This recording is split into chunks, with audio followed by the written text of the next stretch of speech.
سورۃ البقرہ آیت نمبر 146۔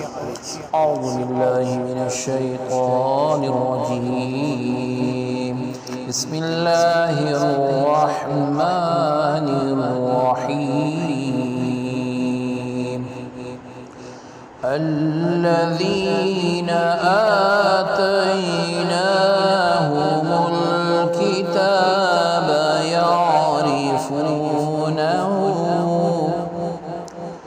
يعرفونه كما يعرفون أبناءهم وإن فريقا منهم ليكتمون الحق وهم يعلمون۔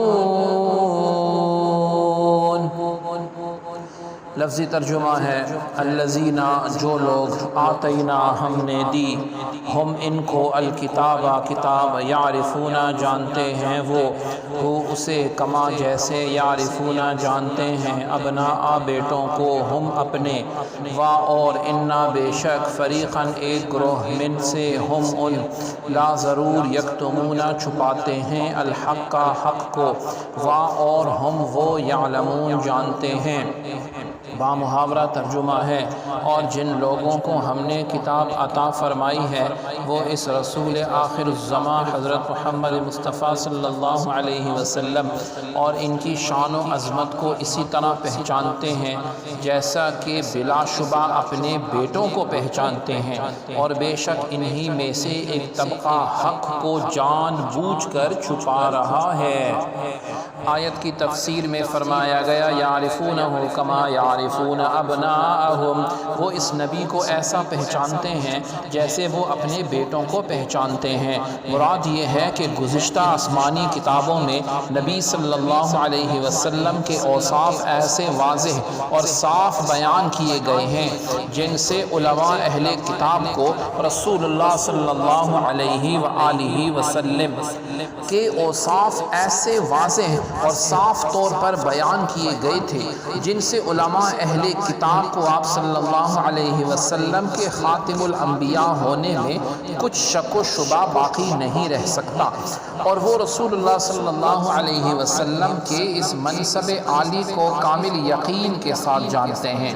یہودی علماء میں سے حضرت عبداللہ بن سلام رضی اللہ عنہ، یہ اسلام انہوں نے قبول فرمایا، یعنی مشرف با اسلام ہوئے، تو حضرت عمر فاروق رضی اللہ عنہ نے ان سے دریافت کیا کہ اس آیت میں جو معرفت بیان کی گئی ہے اس کا کیا مطلب ہے؟ انہوں نے کہا کہ اے عمر رضی اللہ تعالی عنہ، میں نے رسول اللہ صلی اللہ علیہ وسلم کو دیکھا تو بغیر کسی شک و شبے کے فوراً پہچان لیا، اور میرا آپ صلی اللہ علیہ وسلم کو پہچاننا اپنے بیٹوں کو پہچاننے سے زیادہ کامل اور مکمل تھا۔ حضرت عمر فاروق رضی اللہ عنہ نے پوچھا وہ کیسے؟ انہوں نے کہا کہ آپ کے اوصاف تو ہماری کتاب تورات میں اللہ تعالی عز و جل نے بیان فرمائے ہیں، جبکہ بیٹے کو بیٹا سمجھنا تو صرف عورت کے کہنے سے ہے، یعنی آپ صلی اللہ علیہ وسلم کی پہچان تو رب العزت نے خود کرائی ہے، لہٰذا وہ تو قطعی اور یقینی ہے، جبکہ اولاد کی پہچان تو عورتوں کے کہنے سے ہوتی ہے۔ حضرت عمر فاروق رضی اللہ عنہ نے یہ خوبصورت بات سن کر ان کا سر چوم لیا۔ اس واقعے سے یہ بھی معلوم ہوا کہ بغیر محل شہوت میں، یعنی پیشانی چومنا جو شہوت کے بغیر ہو، یہ جائز ہے۔ یہ بھی معلوم ہوا کہ رسول اللہ صلی اللہ علیہ وسلم کی صرف پہچان ایمان نہیں، بلکہ آپ کو ماننا جو ہے مکمل ایمان رکھنا، یہی اصل ایمان ہے۔ جیسے یہودی پہچانتے تو تھے لیکن مانتے نہ تھے، اس لیے کافر ہی رہے۔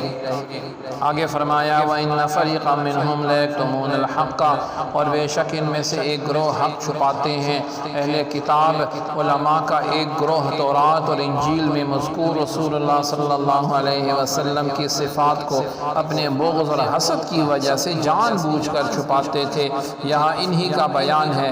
اس سے معلوم ہوا کہ حق کو چھپانا معصیت ہے، گناہ ہے، اور آپ صلی اللہ علیہ وسلم کی عظمت اور شان کو چھپانا یہودیوں کا طریقہ ہے۔ سبحانک اللہم و بحمدک، اشہد ان لا الہ الا انت، استغفرک و اتوب الیک، وصلی اللہ تعالی علی خیر خلقہ محمد وعلی آلہ واصحابہ اجمعین برحمتک یا ارحم الراحمین۔